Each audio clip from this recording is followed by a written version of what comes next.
Poe Dameron Volume 3 Legend Lost is the third of 5 trades that collects the Poe Dameron comics. Just like the others, this one was written by Charles Soule, and it's the first volume to have art by Angel Unzueta. Colours were done by Frank de Mamata in issue 7 and Arif Prianto for the rest of the volume, although there's barely any difference between them. Issue 7 starts the book off and there's not much to it. Poe meets up with Suralinda, an old friend of his from the New Republic Navy who resigned her commission in favour of being a journalist reporting on galactic events. During the meeting they're chased by the First Order, then captured, then they escape and head to Dakar. That's when she reveals that the First Order officers that chased them at the beginning were fake officers, designed to trick Poe into revealing the truth about the First Order and the location of the Resistance base. Her plan went south though when the First Order officers she'd paid off to take a walk when this was happening decided to ignore her and carry out their duty, then captured them. It was something I didn't see coming and I enjoyed the twist, and predictably she ends up being detained in the Dakar base, but that suited her just fine because she decided she'd rather help the Resistance than be a journalist, so that's convenient. I also liked the way she escaped First Order custody. She's a humanoid alien and up until she escaped I thought she was kind of hot. There's something I like about the blue skin, and Aayla Secura was the same in Revenge of the Sith and the Clone Wars comics, but Suralinda shows off her true nature as a woman and shoots venom from her mouth at the guards, allowing her to escape and free Poe. For a one-issue comic it was quite enjoyable. The combination of Unzueta's art and de Mamata's colours are a breath of fresh air. After the somewhat uninspiring art from Phil Noto, the more realistic and action-oriented pencils from Unzueta give the comic a good sense of action, and the colours of Frank de Mamata look exceptionally good because he's used some nice, deep, vibrant colours, and sometimes they're right next to white and it really makes the colours pop and catch your eye. So yeah, the first issue was good, and even though this was issue 7 and the next issue is number 14, I can see why they kept it out of volume 2. The art matches the rest of volume 3 and issue 7 serves as a direct prequel to the rest of the issues. It also feels more like an annual, similar to how in the second volume of the main Star Wars comic they introduced Enab Ray and then he appeared in the book later on. The rest of Volume 3 is a straight run of issues 14 to 19 and it's comprised of 2 arcs, Legend Lost and War Stories, each of which are 3 issues and neither of them are very good. Legend Lost starts with the burial of Lulo, who died at the end of Volume 2, and it was nice to see that addressed instead of skimming over it, which to be honest is what I thought was going to happen, so I appreciated that being in here. Something that irked me about Lulo is that he's not Shriv from the Battlefront 2 game. I know it couldn't have been him because he died, but if Soule had chosen to kill someone else off instead of Lulo, then it would have left enough room for him to be Shriv and still head out with Zay for the events of Resurrection. I feel like that's a missed opportunity because there's an added layer of connectivity and lore that could have been built there, and Soule is usually very good at that stuff, so I feel like having Lulo instead of Shriv was a mistake.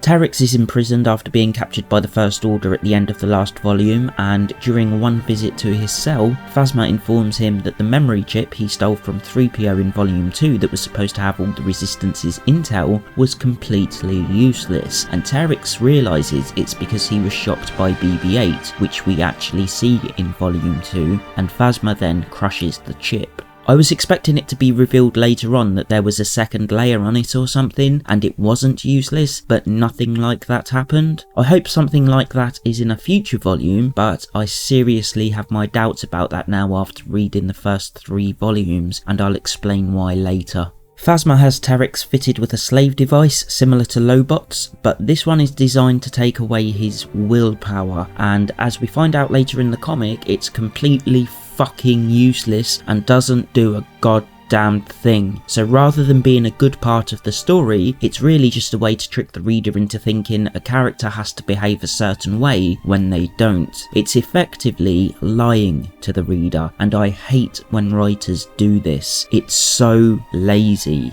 They did it with Jason Teague in Smallville Season 4, and I still haven't forgiven the writers for that, and that should show you how seriously this kind of writing pisses me off, because Season 4 aired 15 years ago. There's a lot of mirroring between Terex and Poe, particularly in the first couple of issues, but to be honest, I wasn't feeling it. It felt forced. There wasn't really anything story-wise that I felt warranted the mirrored art, and while he has been the main villain of the comic so far, and Poe's arch-enemy, he hasn't been presented as the kind of villain that's the opposite of the hero, the same way the Joker is to Batman, Zod is to Superman, or Venom is to Spider-Man, so the mirrored art just didn't work for me at all. You can tell that this was released in the run-up to the release of The Last Jedi, and that Rian Johnson clearly jerked off all over the comic because fuel's the main plot of the arc. In order for the Resistance to continue, they need fuel, but their usual supplier has gone dark. This means Poe and Black Squadron need to go and investigate and find out what's happened to their supplier and the fuel, and it ultimately leads to a rip-off of Speed. They find the ship that was supposed to have their fuel, but it's been booby-trapped by the First Order, who also stole their fuel, and if the ship slows down, it will explode.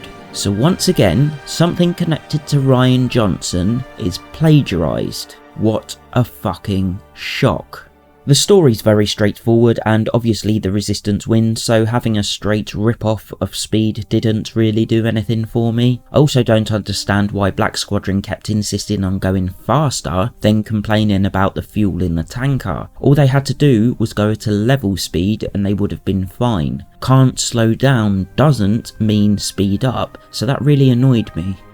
The two girls in Black Squadron get a slightly deeper look this time, although since this is the third trade and they may as well have been non-existent in the first two, I didn't particularly care, and I couldn't tell you their names if you paid me. They're just there with no real personality or noticeable traits, except for when Soul feels like using them. Apparently there's a running joke about one of them continually killing droids, but it happens so rarely that I didn't pick up on it, and the girls themselves are so unimportant I couldn't even tell you which one it is. You can't spend 13 issues completely focusing on Poe and building up the story completely around him as if the others are there purely for the purpose of bolstering him up, then expect me to notice a running joke that's happened once or twice before, or expect me to care about the other team members. They've been unimportant so far, and they'll stay that way to me now because they weren't really built up over time. Rather, they were forced on the reader all at once, and that's bad writing and character development.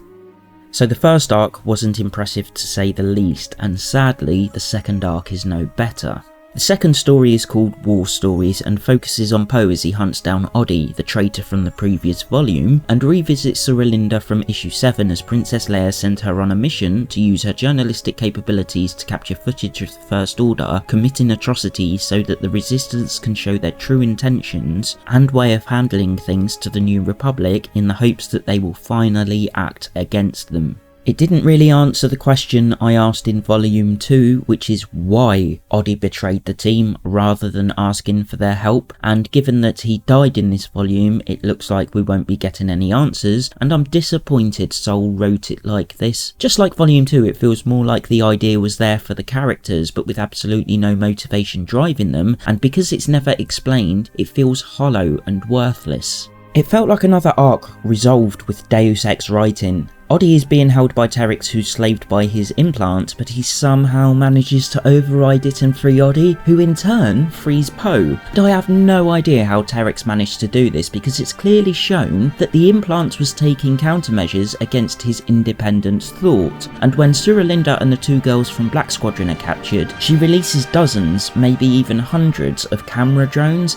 and it's never explained why she had so many drones or why they're so dangerous, but it seemed awfully convenient for the situation. The lack of actual reasons for things happening left me wanting a lot more, and to be honest, I wasn't impressed with the War Stories arc either.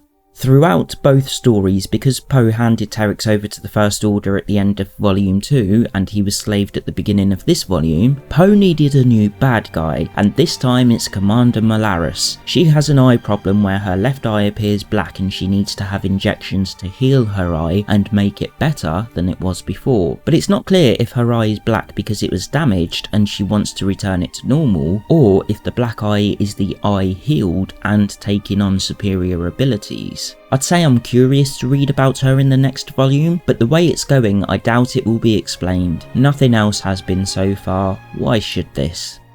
Ironically, in the last 2 volumes with art by Phil Noto, I've said that he should have used his depth of field effect that he used in the Chewie comic. Now, in the first Poe trade with art not done by Noto, there's depth of field. There's some really good use of it when the X-Wings are flying through the asteroids and firing their lasers, and it really does look good. Angel and Zweita's pencils are good and full of action, and Arif Prianto's colours are good, although I don't think they were quite as dynamic as the colours in issue 7. But overall, I think the art is a big step up from Noto's work in the previous 2 volumes. However, something that really pissed me off about the colours, and I have no idea why he's done it, but for some reason Prianto has decided to give Leia blue eyes. Seriously, I'm just so tired of this now, and I'm running out of ways to say it. I'm so sick of these fucking retards trying to change previously established canon. Once again, this made it through Pablo Hidalgo to print. Why? Why has this made it to print? Why does Leia have blue eyes, and why did Prianto decide to do it? Just fucking why? Why is everybody trying to retcon the original trilogy? I asked Soul if he knew why Prianto decided to do this on Twitter, because Prianto's not on Twitter, but I didn't get a response from Soul this time, which is odd because he usually does reply. Look, I get in one movie Anakin had blue eyes because Jake Lloyd had blue eyes, but you know what? He also had blonde hair. Hayden Christensen's Anakin had brown hair and brown eyes. Princess Leia had brown eyes in both the original trilogy and the sequel trilogy. Why do they need to change that just because Anakin had blue eyes in one fucking movie and because Luke has blue eyes? It's ridiculous. They're not identical twins. They don't have to have the same eye colour, and it's taking the piss, and I'm so fucking sick of these morons retconning the original trilogy because they can't be bothered to either watch the original movies or because they want to change them beyond recognition, something that seems to match with Disney's attitude towards the original trilogy as a whole, judging by the way it keeps retconning it and shitting all over the characters. I'm just really fucking sick of it. Overall, I thought Legend Lost was pretty unimpressive and borderline offensive. It's fine for reading once, but then it has no staying power because it's another trade that's nothing but linear, and there's absolutely no reason why it should be. The direct comparison for the Poe comics in Legends would be the X-Wing comics, and I've only read one of them, The Phantom Affair, and my god, there's so much more depth to it than anything I've read so far in the Poe comics.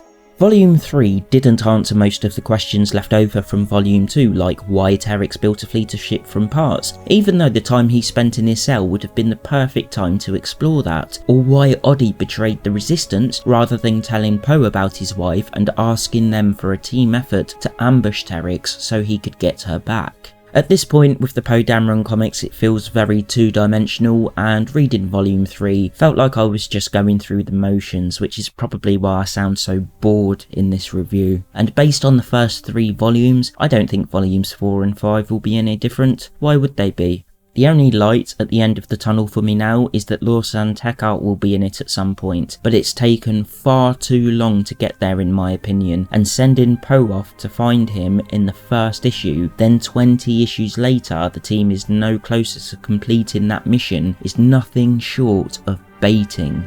I really hope Soul put a bit more effort into the rest of the comic, because right now it's very linear, an issue I pointed out when I reviewed Most Wanted, and something that should be an incredibly nuanced story is turning out to be nothing more than a side quest. I'm not looking forward to volumes 4 and 5, and from what I've read so far, I'd say this series just isn't worth it because so far it hasn't led anywhere at all, and it's just a series of mostly disconnected stories, and I can totally see why Marvel haven't released an omnibus version of Poe Dameron. Between the mediocre story, the lack of connectivity, the lack of motivation for characters, the absence of any drive forward towards the goal laid out in the first issue, combined with the unimpressive art in the first 2 volumes and a mixed bag of art overall, not to mention the absolute disgrace that is giving Princess Leia blue eyes, it quite simply isn't worthy of an omnibus. Only the great runs belong in the omnibus books, and Poe Dameron certainly isn't one of them. I can't wait to read volumes 4 and 5, not because 1 to 3 built up my excitement for them, but because I'm looking forward to being done with this shitty series.